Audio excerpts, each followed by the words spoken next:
Okay, so one of the first things you want to do before your patient comes back from open heart surgery is set up your Hemosphere device.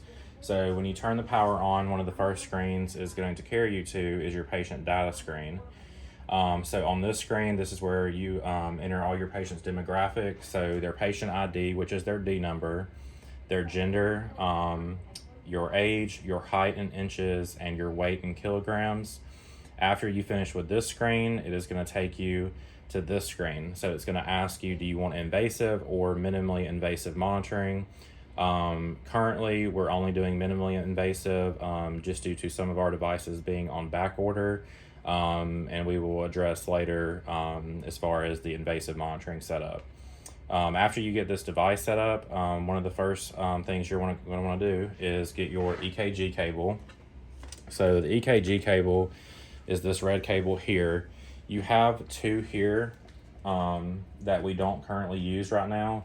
So it's always going to be this big red one, and it hooks up into the back of your Philips monitor to this port here. After you hook that up, you're going to want to get your cable that is basically going to slave all of this information that is on this Hemosphere device over to your Philips monitor above. So looks like a telephone jack, and that is going to go right here into this module.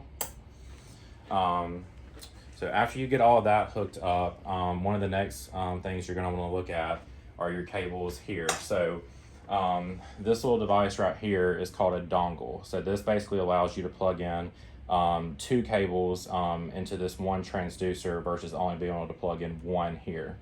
So on this dongle right here, you have your arterial line. So arterial lines are always going to be your red line, your CVP, which is going to be your blue, and then you have your PA line, which is always going to be yellow. So when your patient comes back from having open heart surgery, you're going to want to set up your arterial line, your CVP line, and your PA line. We have changed the way we do it several times throughout the years. This is currently the way we are doing it. So you want to get your red cable here, and it is going to plug in to your arterial line. If you're never sure which one is which, we always have it in this order. So arterial lines will be first, CVP, and then your PA line here. So again, you want to plug in red to red. And then your yellow is going to go over here to your PA catheter line. We do something a little bit different with the blue. So the blue is actually going to go up here under your Hemosphere. There are three connections here. You have, again, a red, blue, and a yellow. The only one we currently use is the blue. So your blue is actually going to go to this cable right here, and this is just so it'll transfer from your Hemosphere to your Philips monitor as well. Again, since we are only doing minimally invasive monitoring right now, you're going to have two of what we call the flow track cables. So how these hook up is one of them here will go to your CVP, and this is not pictured here because this is just a regular arterial line CVP and PA setup, but on a flow track device, which is what they will come back from the OR with, you will have another one of these lines right here that will be a very light green, almost mint color. So you'll have one that goes into your CVP, and the other one will then go into that flow track line, which is going to be that mint green color. And so the way that is set up, so your arterial line will still be here, but you'll have two that both come from your arterial line, one being the red, one being that mint green color cable that the other flow track module plugs into. After you do all of that, the next thing you're going to want to do is zero everything. So that includes zeroing it on your Hemosphere and zeroing it on your Philips monitor. So to zero it on your Philips monitor or your Hemosphere, you're going to go to this little button right here that has 0 on it. And this is what the screen is going to look like. So just like everything else, you're going to want to flip up all of these and take your caps off. And then you're going to press 0 and 0 here. Again, they just kind of make a little, almost like a train noise basically. And then after you do that, you're gonna go to your patient monitor here. And I don't think, because it's not actually hooked up to a patient right now, but this screen then, after you click patient monitor, would allow you to essentially transfer everything from here to your Philips monitor above. Let's see. Yeah, because it's not actually connected, it's not going to let me do that, but that is what you would do. And of course, again, you would zero it also on your Philips monitor simultaneously while you're zeroing it on here. And after you do that, we're going to put our caps back on.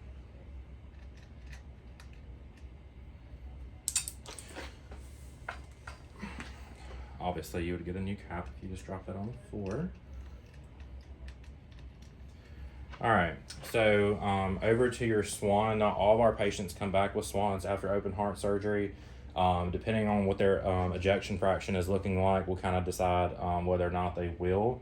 If they do come back with a swan, the swans we're using right now are gonna look like this.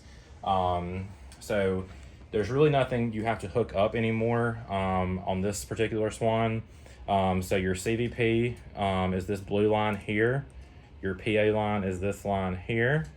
This white one is what we use for all of our pressors. So things like your Levofed will all go to this line right here.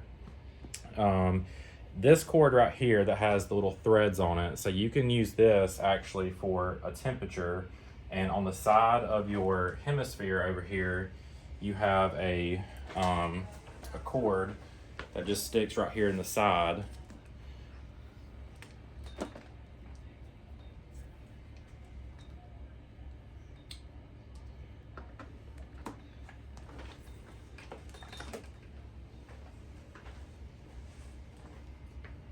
And this will just screw in here, and you can just get a core temperature from your patient by plugging this in, or you can use a Foley temperature probe as well.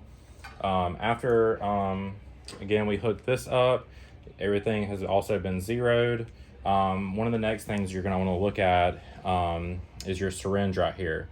So a lot of times when patients come back after open heart surgery, so again, this syringe is just a 1.5 cc syringe. It will not let you pull back any more from this, because all that balloon can take in the end of your swan right here, if the physician is floating it, is 1.5 cc's. Anything more of that can actually pop the balloon, and it will be inside your pulmonary artery, which will not be good. So, but again, a lot of times when they come back from surgery, this is what it'll look like.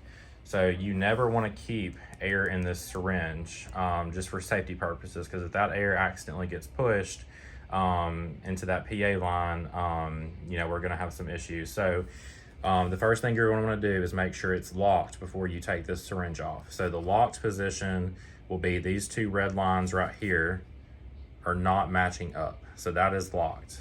Unlocked is when they all match up in one consecutive line like this. So again, you want to lock it. You want to make sure all your air is out of this syringe.